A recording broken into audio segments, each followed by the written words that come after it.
isatti nu kan xoote meeshaa godhatee garuu barabaraan an balleessaa. Paragraafii sadhumaadha qalaalaa Ermiyaas boqonnaa 45 nan adabaa jedhe barabaraan nan balleessaa jedhe barabaraan. Kanaaf obboloota ko inni jalqabaamaan namni yeroo inni Waaqayyoof abboomamuu didu Waaqayyo gargaarsaaf callumeedha. Deebii gaaffii Inbaaqoobiifan deebisaa jira. Maaliif callume tasanneedha? Innis deebiseera boqonnaa 2 keessatti isatti booddeen isin dhufa. Inni lammaffaan maaliif callumeedha Waaqayyo? Seera uumamaa 15 12 amma 16tti turbifamuu dhageenya. Seera uumamaa 15 12 amma 16tti maaliif callumeedha? Amma xoofoon guututti callumeedha Waaqayyo. Go ahead. Utuu aduun lixaa jirtu hirribni ulfaataan Abrahaamiin qabee naasuun guddaan lafa itti dukkaneessus isatti dhufe. Waaqayyo yommus Abrahaamiin sanyiin kee biyya kansaa hin ta'in keessatti galaa ta'uuf achittis garbummaatti hojjechuudhaa fi waggaa 400 cunqurfamuuf akka jiran dhugaasaa beeki. Garuu ani saba isaan hojjetaniif sanatti adaba nan fida. Booddees qabeenya guddaa fudhatanii achi hin ba'u. Waa'ee ofii keef immoo ati dulloomtee bara quuftee nagaadhaan hin boqottaa hin awwaalamtas. Yakki warra Amoorotaa ammayyuu safara isaa guutee waan hin raawwatiniif sanyiin kee immoo dhaloota 4ffaatti deebi'anii hin dhufu jedhe. Safara isaa ammanni guututti jedhe cubbuu warra Amoorotaa ammanni safara isaa guututti waggaa 400 achi 100 jedhe. Addana immoo maal eega Waaqayyo? Biyya Kana'aan dabarseetti kennuudhaaf gosa 7tu keessa jira Kana'aan keessa. Gosa 7 sana barbadeessee warraan saatii warra abdii kenneef Abrahaam qomoosa warra ta'anitti kennuudhaaf cubbuun isaanii ammanni safara guututti jedhe. Achi isaan rakkataa jiru. Addana hoo isaan kanaan maal godhaa jira Waaqayyo? Obsaa jira. Achi immoo isaan sun rakkataa jira. Yaadattu waan daagim torbeenuun jedhe. Saa'ol erga mootummaa irraa shaarame ture. Erga harka isaa biraa dachaafatee Waaqayyo ture. Daawit erga muudame ture. Daawit caakkaa keessa jira. Namichi garuu mootummaan gadhiifne. Obsa Waaqayyo agartanii? Waggaa meeqa? He was anointed at age 17. Daawit waggaa 17tti dibame. He came to power at age 30. Waggaa meeqa obsa jechuudha? Waggaa 13 caakkaa keessa gaggalataa. Caakkaa keessa naannaa chaansii kenna Waaqayyo namaaf. Xoofoo guuta. Safara cubbuu harka Waaqayyo Waaqa jiraataa keessa duwwaa jira. Amen. Safarri cubbuu harka yoo keessa jira. Harka Waaqayyo keessa jira. Harka namaa keessa hin jiru safarri cubbuu. Kanaaf amma cubbuun isaanii guutee irra dhangala'utti isaan achi dhibbatu in obsa. Gaafa inni guutummoo jara kana fuudhee achi keessaa xaragee warra isaan bitaa turan immoo galaana diimaa keessatti ukkaamsee achitti owwaalee birmadummaadhaan saba isaa ceesisee Waaqayyo. Maqaan Waaqayyoo ulfaatu. Hin farada saba isaatiif. Akka Waaqayyotti saba isaa saba kakuudhaaf of eeggatu is amazing. Dubbii Waaqayyoo kana keessatti saba isaa saba kakuu hin garafu akkuma nama dubbataa jira. Hin qanxooxa. Hunduma keenya qanxooxaa ture. Umuriin jiraadhe amma ammaatti yeroo inni itti nan qanxoonne hin qabu Waaqayyo. Bara koo keessatti nama qanxooxa. Kanaaf Daawit waggaa 13 sana maassana dibameera. Meerrere Faarsaa 13:2 yeroo sana faarfatee laata? Meemmee dubbisime Faarsaa 13:2 maayidha? Yeroo sana laata? Faarsaa 13:2.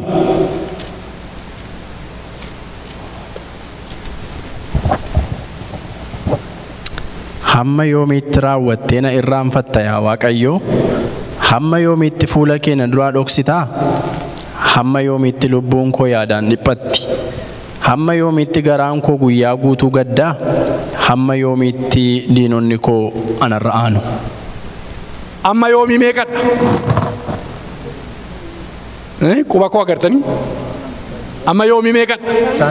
5 times. For how long? For how long? Amma yoomiitti? Amma yoomiitti? Amma yoomiitti? Injiruu teessoo sar? Jira teessoo sar. Ameen. Obsaadha Waaqayyo. Maqaan isaa bara baraan haa ulfaatu. Yeroo namaa kenna. Anas yoo ta'e namni yakkaa jiru yeroo akkasuma naa kenna jechuudha naafis. Qaaxii naman kutu ganama ka'ee morma namaarra ni jaajju ganama ka'ee carraa namaa kenna carraa kenne Saa'oliif inni mooddanaa amma yoomiitti amma yoomiitti dhimbiibaa irraa kana mooddanaa sukkumaa iraasi leenjisaa jiraasi. Agarte leejjifamee nama leejjifamee bu'eetu teessoo irratti ol ba'e. Maqaan Waaqayyoo haa ulfaatu. Kanaaf obboloota koo እግዚአብሔር ሕዝቡን አይረሳም። saba isaan irraanfatu Waaqayyo, saba isaan gatu Waaqayyo. Sadaffaa anuunan gargaara ishee kanaa Yaaqoob boqonnaa 4 lakkoofsa 2 irraa akka jedha.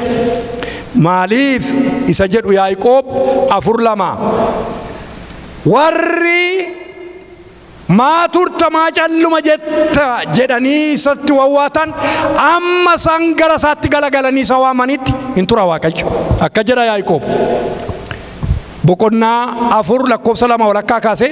Kanaafis Waaqayyo kadhachuu waan niiftaniif wanta barbaadan qabaachuu dadhabdanii. Randeebi'a. Waaqayyoon kadhachuu waan niiftaniif waan barbaadan argachuu hin dhabdanidha. Maal gati dhiiftaniif? Kadhachuu. Waaqayyoon kadhachuu gati dhiiftaniif jedha. Yoo warri rakkina qabnu warri hirrina qabnu warri waa barbaadnu harka Waaqayyooti. Gundubamaa siree yaamna miti, gundubamaa saloonii teenya miti. Fuula Waaqayyootti kufanii Waaqayyo dura jilbaa ofii kaanii Waaqayyoon gaafatu malee. Gatii dhiiftaniif hin dhabdanidha waan barbaadan. Waan barbaannu argachuudhaaf fuula Waaqayyoo Waaqa jiraataa duratti gadi jechuun barbaachisaadha. Eenyuun kaafne dubbanna kana jalatti fakkeenya.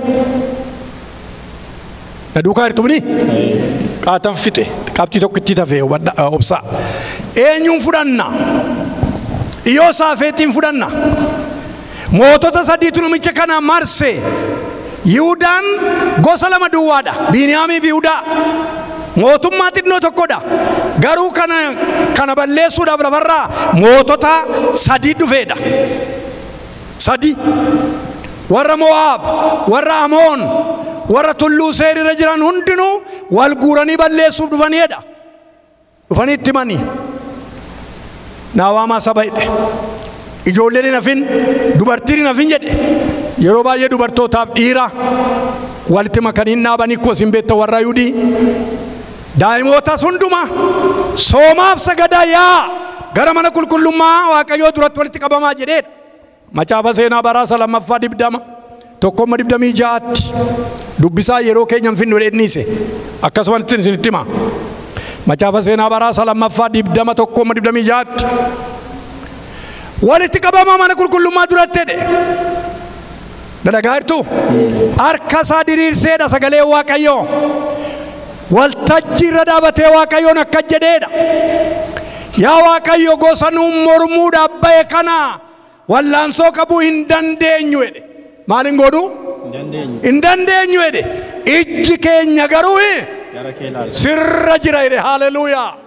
Ilaagaa achi gaaddoon hiikaa inni gudunfaa banu inni kiyyoo cabsu sakanagaa jaraan mormuu hin dandeenyu diinaa wallaansoo qabuu hin dandeenyu. Ijji keenya garuu sirra jira yaa Waaqayyo.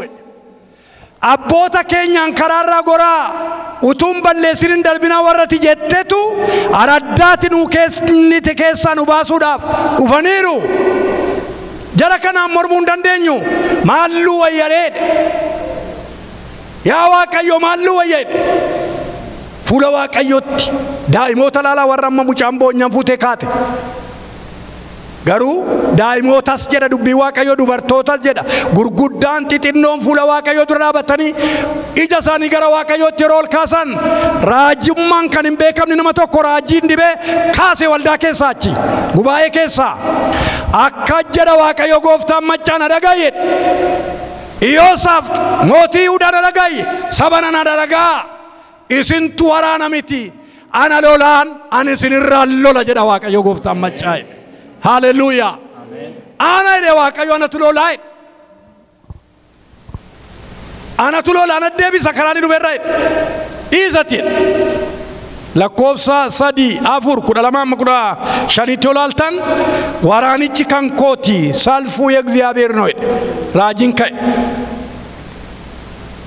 ana attam godega kanatti amananiidha sagalee waaqayyoo amananii waaqayyoon galateeffatanii beena galagaadhaan garagalgala faarfatoota gara mana qulqullummaatti achi deebi'anii qopheessuutti ka'eedha uffata faarfannaa isaanii fudhatanii macaaf meeshaa isaanii fudhataniidha kiraara isaanii baganaa isaanii fudhatanii araarri kan waaqayyooti barabaraani galata waaqayyoof gashaa araarri kan waaqayyooti barabaraan galata waaqayyoof gashaa kan jedhu faaruu akka isaan faarfataa dirree waraanaatti ba'aniif abboomeedha.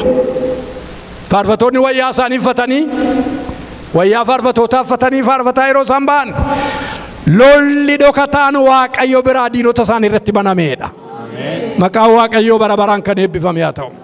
Lolli dhokataan waaqayyo biraa baname itti gadhiifameedha.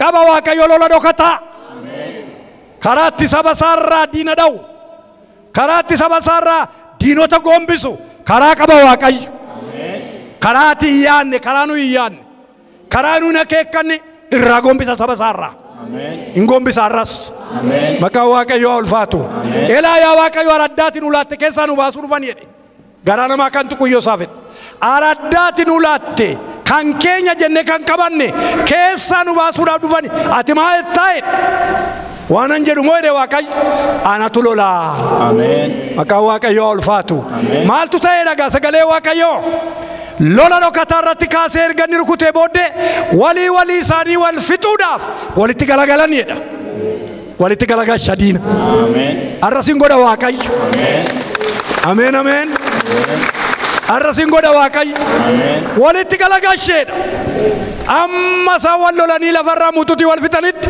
eeganii boojuu amma guyyaa 3tti booji'anidha sasaan guuranii dhufanii waraanaaf sanyaan nyaachuudhaaf dhangaa fidatanii dhufan uffannaa fidatanii dhufan fardeen fidatanii dhufan bushaayee fidatanii dhufan hundumaa amma guyyaa 3tti saamanidha waaqayyo si lolee boojuu si saamsisa waaqayyo saba isaaf lolee boojuu saamsisa galateeffadhaa caagodhaati maqaan waaqayyo eebbifamu kanaaf obboloota koo waammachuun keenya kanaaf ittiyuun keenya kanaaf dhuguman isiniin jedha arras waaqayyo warra isa waammatan jala hin didu barabaraan hin didu waaqayyo hin nagaa ani keessumatti bara wayyaanees bara kanas caalaa kanammi akkana qabu bara dargiiti yeroo waaqayyo atattamaan satat jedhee achirraa waaqarraa ka'u kiristiinaan akkarraa anas chiippiin taane akkarraa namiti ኳሊtii isaatu cimaadha namni hundinuu fuula waaqayyoo dura baqiddisinaa qulqullummaadhaan deddeebi'a tokko qulqullummaadhaan manni waaqayyoo xuraa'aan turre qulqullummaadhaan deddeebi'a isa jalqabaa inni taanoo fuula waaqayyoo dura bulla adaar tsaloot barakaa dhageessanii beektu adaar tsaloot waan jedhamu Oromoon faano biyya Oromoo keessattis adaar tsaloot kadhannaa bultii jedhu kadhannaa bultii miti saa 3 namni wal duukaa jilbeenfatu jira ammas yan kaaga naman kadhannaa abbaan naawunsi gootetti godheedhu namoon isin miti isin ilaallatu natti fakkaata isinii galee yoo kiristinnaan nuu galeera ta'e yoo dhugaan Waaqayyo nu galeera ta'e waan addanatti dubbatamuuf kabajalan waan nutti himamu dhugaan Waaqayyo nu galeera ta'e caasaa mana Waaqayyo in eegne yoo ta'e waan asitti nutti himamuuf addoo ulfina guddaa kennuu gaariidha. Bara sana isin dinqa iyya qulqulloota isin dinqa jajabina qulqulloota yeroo garafaman qullaa gannat jedhamti obboleettiin tokko masara Kiristoos keessa qullaa qulqullu si baamne si garafnannaan akka barbaadde godhette akka jedhan ol baasanii gadi baasanii laxallatanii isheen lissaanii dhalaasofti jedhabatte ilmi Waaqayyo Waaqa jiraataas in gargaare nama gargaarao jirti obboleettiin kunam maqaa Waaqayyo ulfaatu. Kanaaf obboloota koo waan isinitti himu maal ni beektu toloonni yeroo isaan lafa dhaanii yeroo isaan fuula Waaqayyootti amma nuyi taphanna miti ganamaan kaane irriba jibbine miti yeroo fuula Waaqayyootti harka diriirsinu nan dhaga'u Waaqayyo erga ta'e maayinni mee kana of gaafadhaasin na jalaan qabu erga Waaqayyo ta'e maayin kanaaf isa kana of gaafadhaa hundi keessan jalaa qabe namicha jalaa qabe iskiyaas jalaa hin qabe iskiyaas hin jedhaa iskiyaas jedhaan oolee Iyyosaaf jechuukooti Iyyosaaf jalaa hin qabe Waaqayyo asan jiree sabooddee boojjooma guyyaa sadiitti sassaabbatanii nan ariifadhaa bidiruu isaanii keessatti inni gara booddeedhaan ciisee ture irreessa boraafateedha. Doonii isaanii raase galaanni bidiruun asiin achiin raaseedha. Dhaqanii dammasanii maaloo gooftaa yeroo bannu jallumetti nu ilaaltaa banne achi ol ka'ee qilleensicha inni ifate gab jedheedha. Gabii guddaan saas ta'ee jedha. Qilleensa namarraa ifata Waaqayyo. Warra humna qabne namarraa ifata Waaqayyo. Eewu dammaffata garuu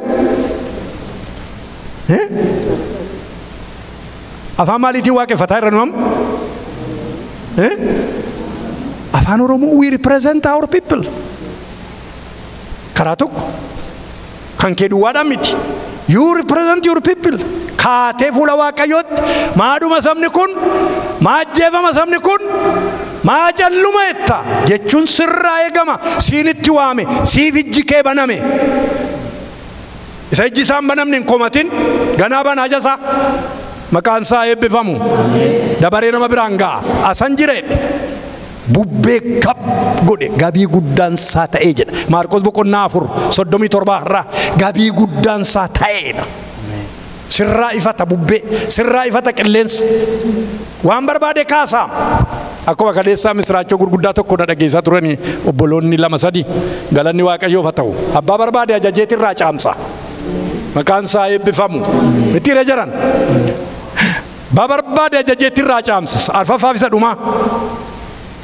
isa dhumaa maaliif callumaedha inni qabxiin ammarra dheeraan irratti dubbadhe saamni isaa ammanni gara isaatti yuttee gaasan jedhuudhaan nani waa'ee Iyyosaafetti dubbadhe isa kana jala muraatti ba'e isa go'a dhaggeeffadha inni arfaffaaf inni dhumaa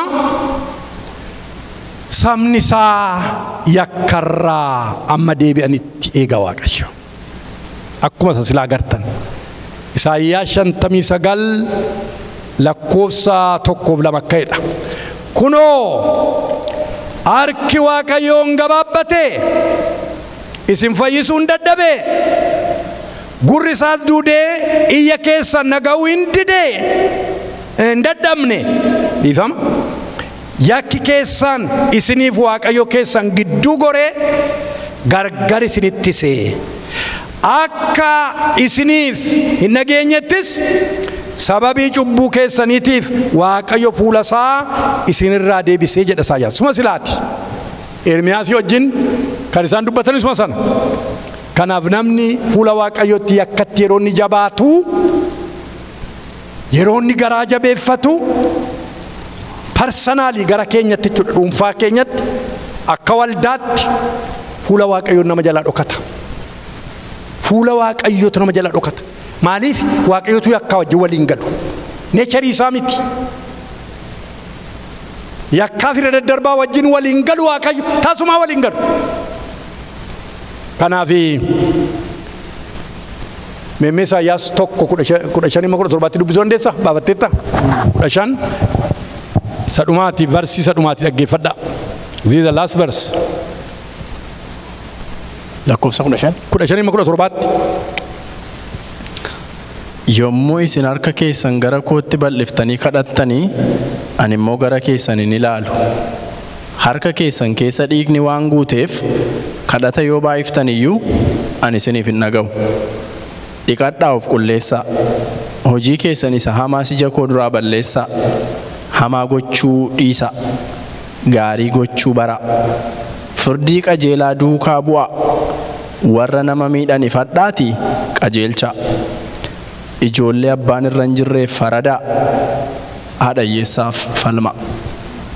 Haadha hiyyeessaaf haati hiyyeessaa jechuun mabalat ishee jedhamuun hiikas kakuu isa kana keetti haadha hiyyeessaa mabalat ishee abbaa manaan qaba. Falmaa fi warra ijoollee irra hin jirreef falmaa. Warra irra hin jirreef falmaa. Harka keessa ni kadhaa. Harka keessattu dhiigaan guutuudha.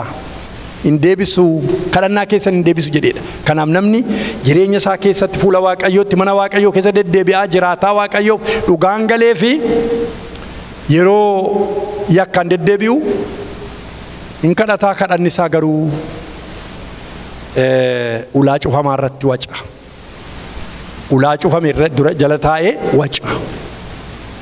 Kanaaf fuula waaqayyootti baqaddisnaa batsirq tolaan dhugaadhaan qajeelummaadhaan waaqayyoo warra barbaaddatan jalaa hin qaba waaqayyo. Nanawwee yaadattu Nanawwee hin galagalti amma guyyaa sadiitti jedhe raajichi. Maayidhaa Yoonaas hin galagaltu malee qalbii diddiirrannaa kan jedhu sagalee lafaan isaa keessaa hin baane. Rukuttaa irratti mee dhaayicha irratti abboomee tabbatti ol ba'ee galagaluu ishee eeguutti ka'eedha. Jarri garuu waa'ee waaqayyoo waaqa Israa'el beeku. They were Gentiles. Saani ni kamidhaa keessaa harroonnis jabboonni bushaayeen ni kamin hin nyaatinaan dhugina amma guyyaa sadiitti fuula isaa barbaannaa. Yoo garaa nuu laafe maal beennaa jedhe mootiin jedha.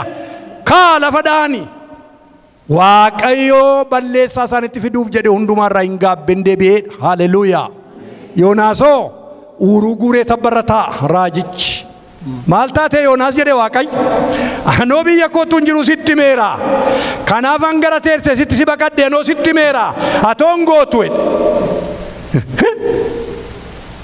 Kunoo laale aduun na cooliqsee asitti coolige. Baalli mukti isheenatti naa biqilchite sin cooligde. Du'ee aduudhaan jedhe. Ati ofii keetiif akkasuma hawwaattaayi. Magaalaa kana keessaa 120,000 people. Kuma dhibba tokkoof dhibdama bitaa mirga isaanii kan hin beekne hin oowwan immoo isaaniif jedhe. Namaa hoo'a waaqayyo. Maqaan waaqayyoo ulfaatu. Hoo'a qabeessa hin oowwan jedhe. Hin maaru jedhe.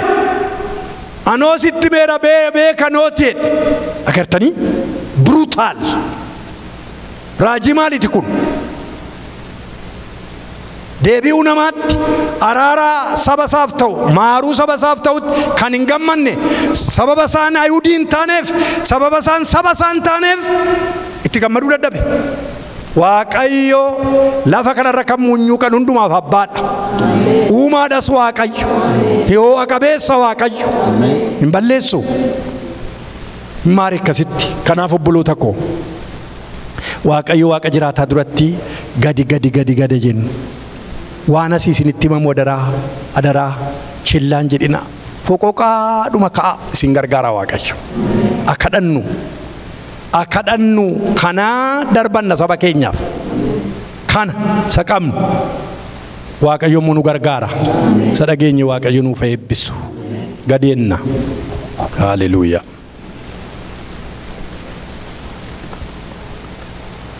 Galgala namaa kan hin balleessine ganamni namaaf galgali namaa harka kee keessa kan jiru.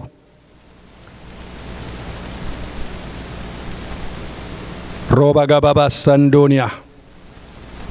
bara hundumaa waan jette tu bakkaan hin gahin kan hin deebine kan hin dhiibne sagalee kee kakuu kee kan raawwattu saba keetiif ati Waaqayyodha.